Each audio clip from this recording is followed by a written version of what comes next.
uh, barusan kita mendengarkan bersama-sama gitu ya terkait dengan sambutan Bapak Gubernur Jawa Barat, dan intinya nanti di dalam slide-slide saya sekarang dan ke belakang adalah juga menjelaskan apa yang disampaikan oleh Bapak Gubernur, kurang lebih seperti itu. Nah, jadi saya lanjutkan bahwa dari barangkali tadi saya sampaikan dari pemetaan box talenta yang sebarannya memang banyak di box 5 khususnya, 5, lalu kemudian ada di 2, di 3, bahkan ada di 1. Kemudian kami menganalisis. Di dalam analisis menemukan bahwa cukup banyak ASN di Jawa Barat yang sifatnya mutasi dari luar, dari eksternal gitu ya, yang selama ini barangkali di dalam seleksinya masih belum mengarah kepada apa yang dibutuhkan di dalam kompetensi untuk mengisi jabatan di Jawa Barat ini, sehingga kalau kita melihat dari kinerjanya gitu 58% masuk dalam kategori kurang baik. Nah, atas dasar inilah kemudian dicetuskan, dan terima kasih barangkali teman-teman BKD Provinsi Jawa Barat, khususnya Pak Teten yang saat ini juga telah digagasnya melalui proyek perubahannya, bahwa bagaimana sekarang akuisisi ini menjadi bagian yang penting di dalam menyeleksi ASN yang masuk ke Jawa Barat ya, khususnya, dan saya rasa ini juga bisa berlaku untuk ke seluruh instansi di Indonesia, di provinsi lainnya, kurang lebih seperti itu. Nah, ini adalah model mutasi yang dikembangkan. Jadi yang pertama adalah adanya mutasi yang berbasis akuisisi talenta eksternal, dan juga yang kedua adalah model mutasi berbasis akuisisi talenta internal. Jadi mutasi masuk atas permintaan sendiri, jadi ada yang memang masuk atas permintaan sendiri, itu adalah dari akuisisi talenta eksternal ini, dan kami mengembangkan satu lagi adalah melalui talent scouting. Jadi talent scouting ini adalah didasarkan kepada pertama kami sudah memetakan jabatan-jabatan kritikal apa, lalu kompetensinya apa, lalu orangnya ada apa tidak. Nah, kalau tidak ada di internal kami mencoba untuk melakukan talent scouting, kurang lebih seperti itu. Nah, kemudian untuk mutasi berbasis akuisisi talenta internal, bisa yang sifatnya mutasi antar perangkat daerah atau PD, bisa juga atas permintaan sendiri, bisa juga kita melakukan top down dari tim penilai kinerja dan BKD untuk redistribusi pegawai. Jadi inilah konsep yang saat ini terus kita tajamkan dan kita kembangkan dengan baik. Nah, kalau kita melihat di sini, jadi mutasi masuk atas permintaan sendiri, before and after-nya cukup clear gitu ya. Jadi before bahwa mereka pertama dilakukan adalah seleksi secara administrasi, lalu kemudian dilakukan seleksi kompetensi dasar, lalu dilakukan penetapan. Jadi seleksi kompetensi dasar ini diantaranya meliputi psikotes. Nah, saat ini gitu ya, dengan pengembangan yang kita lakukan, pertama adalah dilakukan seleksi administrasi, lalu kemudian penilaian kompetensi dan potensi, lalu seleksi portofolio, kemudian juga dilakukan pengetesan terkait dengan pemaparan makalah, inovasi dan wawancara, dan juga terakhir adalah penetapan. Jadi ada beberapa hal penting, dan atas pengalaman-pengalaman yang kita lakukan, bahwa seleksi portofolio dan pemaparan makalah, inovasi dan wawancara ini bagian yang menurut hemat kami adalah cukup krusial gitu ya untuk kita kembangkan khususnya dalam akuisisi ini.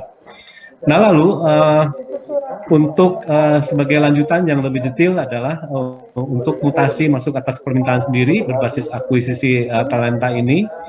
Mulai yang pertama adalah penilaian kompetensi dan potensi ini meliputi pemetaan kompetensi, lalu untuk mengukur teknikal dan juga sosio kultural. Kemudian juga pemetaan potensi untuk mengukur capability berpikir, kemudian sikap kerja, lalu karakter pegawai, dan juga kemampuan kompetensi bidang. Jadi kalau kita melihat bahwa penilaian kompetensi dan potensi ini yang langsung masuk di dalam database kami dan masuk di dalam pengukuran di dalam box talenta tersebut, gitu ya.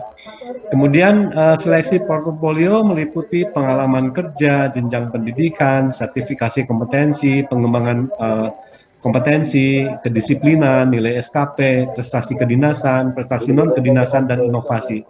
Jadi lagi-lagi bahwa ini pun otomatis bahwa ketika kita menginput data ini itu masuk di dalam sistem database kami, gitu ya, khususnya untuk database kepegawaian yang juga langsung bisa menilai di dalam box talenta yang dikembangkan yang tadi sudah dijelaskan di depan.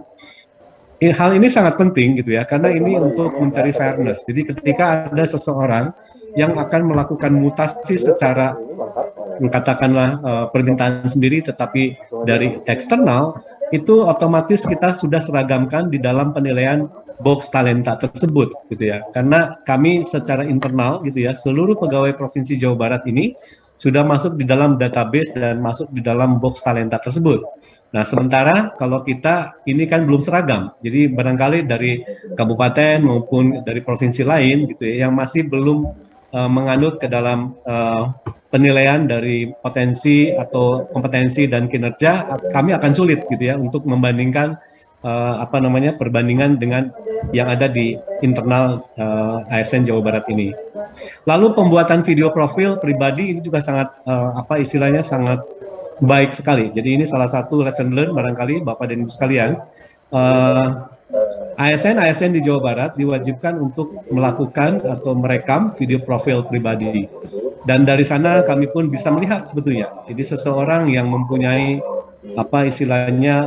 daya manajerialnya cukup baik dan seseorang yang barangkali yang sebaliknya, dan bisa dilihat gitu ya bagaimana dari gestur paling tidak bagaimana cara menyampaikan pesan-pesannya cukup sistematiskah, atau bahkan di beberapa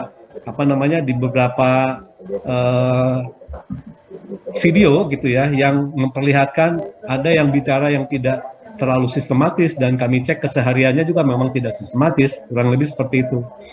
Kemudian juga yang terakhir adalah pemaparan makalah dan inovasi dan wawancara. Jadi lalu kami tanya, Jawa Barat sudah mencanangkan sebagai juara lahir batin melalui inovasi dan kolaborasi. Jadi sejauh mana mereka-mereka ini yang akan masuk gitu ya mempunyai daya inovasi, kurang lebih seperti apa? Atau inovasi apa yang akan diusung ketika mereka memang bisa bergabung di ASN di Jawa Barat ini. Nah, ini adalah untuk talent scouting. Jadi talent scouting ini sebelumnya memang belum pernah dilaksanakan gitu ya.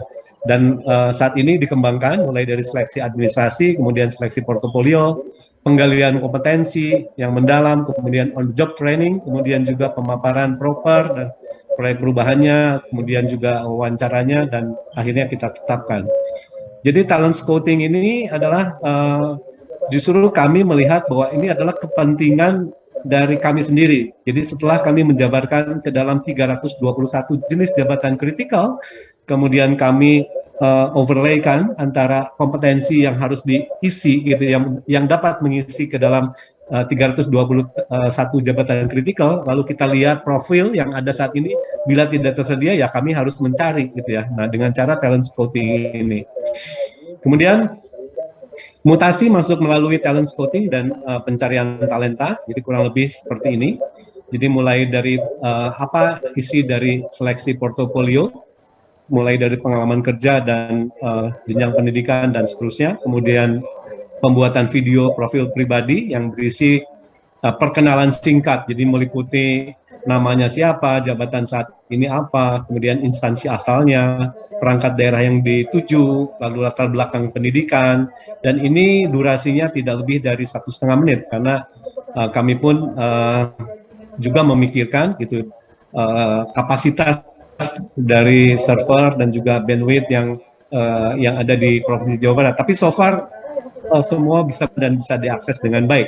Dan kami tim penilai kinerja ini selalu checking gitu ya. Jadi kalau ada seseorang misalnya melihat dari portofolionya seperti ini, lalu kami ingin tahu profilnya kayak apa sih gitu ya. Jadi gaya bicaranya, gestur tubuhnya, kemudian juga sistematikanya apa tidak gitu ya di dalam berbicara.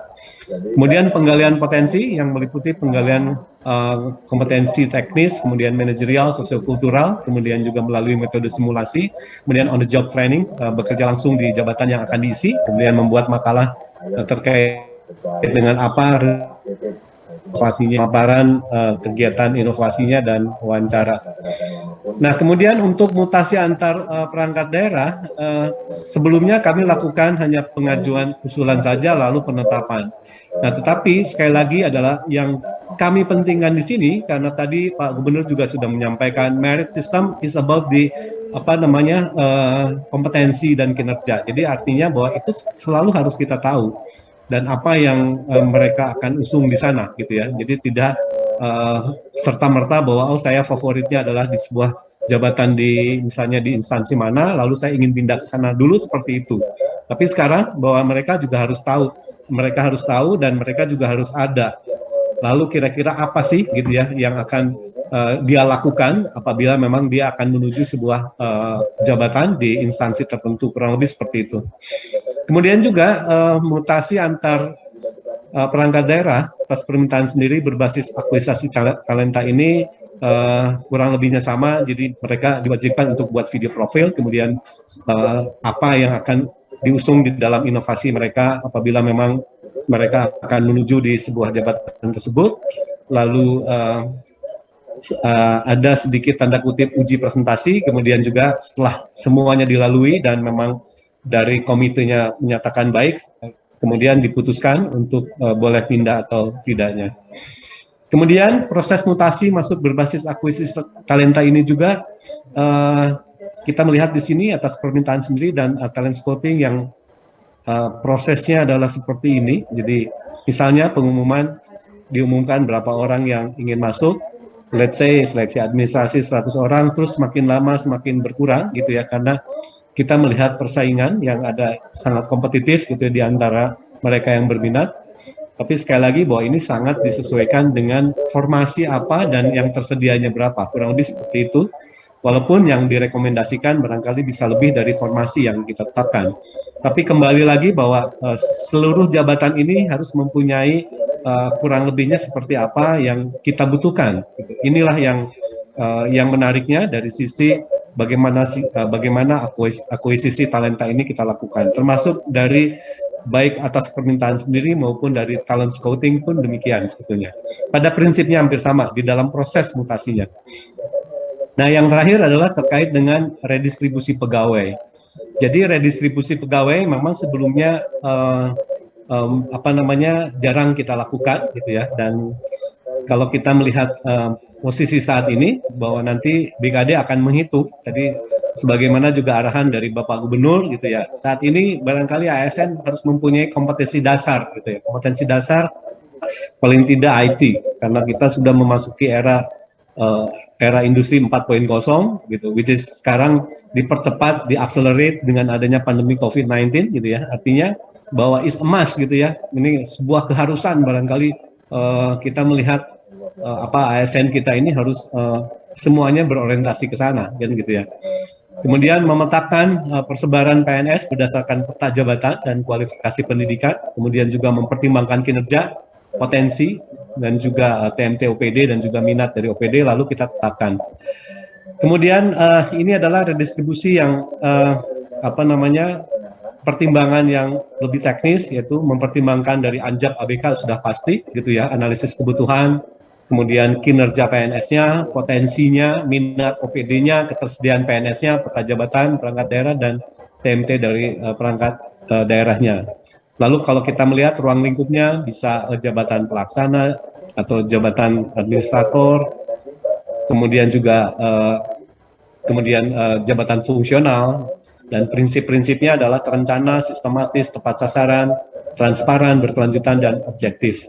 Nah, namun gitu Bapak dan Ibu sekalian, jadi kita pun perlu beberapa kebijakan pendukung, dan mumpung di sini ada teman-teman dari Kemenpan RB dan BKN dan juga KASN, Jadi untuk menjalankan ini sebetulnya kita kebijakan pendukung kita perlukan gitu ya.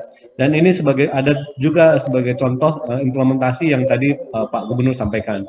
Pertama bahwa ini pola karir memang terima kasih gitu ya dari peraturan Menteri Pan RB sudah cukup jelas bahwa pola karir kita ini antara struktural dan fungsional ini sudah tidak ada bedanya. Jadi seseorang yang dari jabatan fungsional apabila dibutuhkan di jabatan struktural mereka bisa pindah, kurang lebih seperti itu, dan sebaliknya. Nah, tetapi pemaknaan ini artinya bahwa kita ASN ini harus mempunyai, semuanya harus mempunyai rumah dari jabatan. Yang mana yang saya sampaikan di sini adalah mereka harus mempunyai jabatan fungsionalnya. Jadi kalau kita melihat misalnya dosen, itu cukup clear dan sudah sejak lama. Dosen bisa diangkat jadi menteri, dosen bisa diangkat jadi dirjen, bisa diangkat jadi rektor dan apapun juga. Tapi setelah sudah cukup gitu ya di dalam pengabdiannya, mereka kembali lagi sebagai dosen, jabatan fungsionalnya. Nah, ASN pun demikian. Jadi saya rasa yang saat ini masih jadi problem adalah misalnya ada seseorang yang dipandang sudah cukup gitu ya di dalam berkarir jadi struktural, kemudian ada orang yang lebih kompeten dan lebih fit gitu ya, kondisi saat ini dari jabatan fungsional akan di switch gitu ya. Tetapi yang masalah teman-teman yang di struktural ini tidak mempunyai jabatan fungsional, nah ini juga problem. Nah, barangkali ini dukungan-dukungan hal seperti ini supaya kita lebih agile gitu ya. Paling tidak agile secara internal gitu ya. Agile secara internal di jabatan ASN sendiri. Jadi perpindahan antara struktural fungsional, fungsional struktural ini supaya lebih lancar. Nah, tapi barangkali sekarang ini masih struktural yang masih belum dianggapnya bahwa kalau seandainya dia katakanlah tidak menjabat struktural, kemudian nggak punya jabatan fungsional, dianggapnya non-job gitu ya. Padahal kita di dalam undang-undang ASN gitu ya, tidak ada istilah dia non-job. Jadi seluruh ASN harus mempunyai jabatan ASN-nya. Nah, ini adalah kami butuhkan gitu ya, dan untuk apa namanya istilahnya sebagai instrumen pendukung gitu ya untuk bisa melancarkan apa yang dikonsepkan yang saya sampaikan tadi. Untuk beberapa hal bahwa di kami di Provinsi Jawa Barat sudah kita lakukan. Jadi seorang yang saat ini menduduki jabatan fungsional ahli muda katakanlah gitu ya, mereka bisa promosi langsung ke apabila dibutuhkan gitu ya untuk jabatan struktural bisa langsung promosi ke kepala bidang. Jadi hal ini sudah dilakukan dan sudah cukup jalan sebetulnya. Tetapi kalau kita mau balik nih ya, yang tidak mempunyai jabatan fungsional dari struktural ini agak repot nih. Masih kita mencari bagaimana way out gitu ya supaya bisa seperti itu. Nah, tapi untuk yang dari jabatan fungsional ke struktural kita sudah lakukan. Jadi ada yang apa namanya jabatan ahli fungsional ahli muda bisa didudukan ketika dibutuhkan ke struktural sebagai kepala eselon 4 atau sebagai pengawas atau dia bisa jadi administrator atau eselon 3. Ini sudah dilakukan. Nah, kemudian untuk akuisisi talent sejak CPNS, jadi kami kebetulan mempunyai konsep. Nah, ini Kepala BKD Pak Yeri mempunyai konsep bahwa kami menjaring anak-anak terbaik dari lulusan CPNS gitu ya. Jadi yang hasil CAT ini kami ingin membuktikan apakah apa yang lulus dengan nilai yang terbaik dari CAT ini apakah itu juga perform gitu ya di dalam kinerjanya. Nah, kami coba. Jadi kami tahap pertama ini mencoba memanggil 15 terbaik dari yang mempunyai nilai CAT yang tinggi gitu ya. Dan kami wawancara. Jadi alhamdulillah sebetulnya gitu ya, apa yang dilakukan bahwa dari yang memiliki nilai CAT tertinggi ini dari hasil wawancara ini bisa dikatakan bahwa apa namanya sudah sangat memuaskan gitu ya. Dan yang terbaik-terbaik ini rencananya memang akan istilahnya di-internshipkan, dimagangkan gitu ya, langsung menempel di kepala-kepala perangkat daerah, termasuk di sekretaris daerah. Dan saya apa namanya memulai gitu ya, mereka yang langsung ditempatkan bersama saya. Jadi saya drive langsung sebagai analis kebijakan di saya. menganalisis kegiatan-kegiatan seluruh kegiatan 33 urusan sekretaris daerah menggunakan anak-anak yang terbaik ini. Jadi saya coba. Demikian pula nanti misalnya di Bapeda dan kita bisa diputar. Jadi semua anak-anak ini seharusnya memang di awal dia harus bisa memahami cross cutting issues gitu ya dari Pemprov Jawa Barat. Dan ini situasi foto di mana anak-anak tersebut memang sudah kita lakukan dengan cara flow tadi. Jadi ini adalah fase wawancara dan wawancara ini kami kembangkan tidak hanya menggunakan bahasa Inggris dan juga mereka harus bisa membaca grafik-grafik atau statistik-statistik yang memang untuk kesehariannya gitu ya di dalam melaksanakan tugas bersama-sama sekretaris daerah, kepala Bapeda maupun kepala perangkat daerah lainnya. Nah, ini pola-polanya adalah seperti ini yang kami kembangkan. Ini kurang lebih yang sudah terpilih dan luar biasa sekali dan mereka rata-rata memang di atas rata-rata dan kurang lebih kami selalu menyatakan ini role-nya Anda ya. Jadi talent muda yang kepilih bersama-sama Sekda, Anda mempunyai role. Pertama, mau belajar seluruh tugas-tugas sekretaris daerah. Yang kedua, mau sekolah ke jenjang yang lebih tinggi. Jadi alhamdulillah 2 dari ini saat ini sudah masuk di S3 gitu ya, walaupun dia masih terus membantu. Dan yang ketiga, mau mencari kader penerusnya. Ini yang penting nih. Jadi Anda boleh nanti sekolah full time misalnya gitu, tapi Anda harus cari kader penerusnya. Nah, ini adalah kami terapkan dari awal supaya mereka-mereka ini juga mempunyai leadership yang bagus. Kemudian tadi yang Pak Gubernur sampaikan, untuk menggeser zona nyaman ke zona kompetitif, maka dilakukan employee of the month. Jadi ini adalah cara-cara supaya mereka mau melakukan secara kompetitif. Kalau mereka, istilahnya Pak Gubernur, udah jangan macam-macam, bekerja aja. Mereka ini yang bekerja, yang langsung ternilai di 9 box talenta tersebut, gitu ya, yang berkinerja sangat baik dan juga yang mempunyai kompetensi sangat baik masuk di dalam box 9 dan mereka akan dipanggil, kemudian akan sampai di wawancara dan lain sebagainya dan dinyatakan sebagai Anda yang terbaik, kurang lebih seperti itu. Dan kurang lebih inilah langsung Bapak Gubernur, Sekretaris Daerah dan juga Kepala BKD berbincang-bincang di dalam satu kesempatan, bisa dinner, bisa lunch, tergantung dari adanya istilahnya waktu dari pimpinan, tetapi paling tidak yang bertalenta yang sangat luar biasa ini gitu ya, bisa mengutarakan bahwa Anda ini siapa, di mana, dan kan rata-rata yang berkinerja tinggi ini mereka nggak peduli gitu ya, dalam artian bahwa dia cuma fokus aja dalam bekerja. Nah, tapi saat ini kami yang angkat, kami yang mikirin. Jadi anak-anak itu kami yang mikirin supaya Anda kenal langsung dengan pimpinan tertinggi. Kurang lebih seperti itu. Nah, kemudian juga bahwa sistem pengembangan kapasitasnya kita, yaitu saat ini kita sudah berbasis West Java ASN Corporate University yang dikembangkan oleh Badan Pengembangan Sumber Daya Manusia di Jawa Barat. Dan kita sudah mengembangkan satu aplikasi namanya Sista Praja. Jadi material-material dari para widyaswara kemudian kita himpun di sini. Jadi anak-anak yang menginginkan dia tujuannya kemana gitu ya. Ketika dia ingin menuju sebuah jabatan itu kompetensinya apa, lalu materi ajarnya apa yang harus dipahami. Jadi kompetensi atau apa saja yang harus dipahami oleh mereka langsung bisa masuk dan belajar dari aplikasi ini. Walaupun ini terus masih bertumbuh, jadi e-learning ini masih bertumbuh, gitu ya, masih bertumbuh. Jadi semua materi kita himpun di sini. Jadi para widyaswara tidak satu-satunya dia harus mengajar semuanya, tetapi widyaswara bisa juga mereferensikan mana yang orang-orang yang punya ahli betul. Jadi widyaswara dalam hal ini untuk menyiapkan materi-materi juga sekaligus sebagai IO. Jadi mereka saya yakin juga punya kapasitas terbatas gitu ya. Jadi kalau seumpamanya mereka ingin ada yang dipandang lebih jago, mereka hadirkan gitu ya sebagai best practice dan sebagai referensi, jadi narasumber utama barangkali terhadap mata ajar tersebut.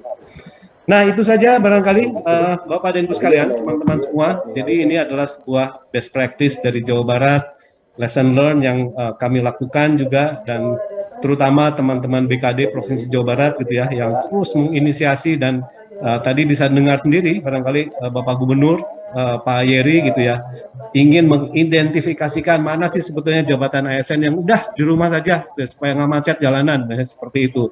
Lalu mana saja ASN Jawa Barat yang oke, ini sekelompok atau ASN Jawa Barat yang bisa mengembangkan basisnya bagus IT-nya untuk mengembangkan daerah-daerah Jawa Barat lainnya, misalnya daerah-daerah industri seperti Rebana, Jawa Barat Selatan, mungkin daerah pariwisata lainnya.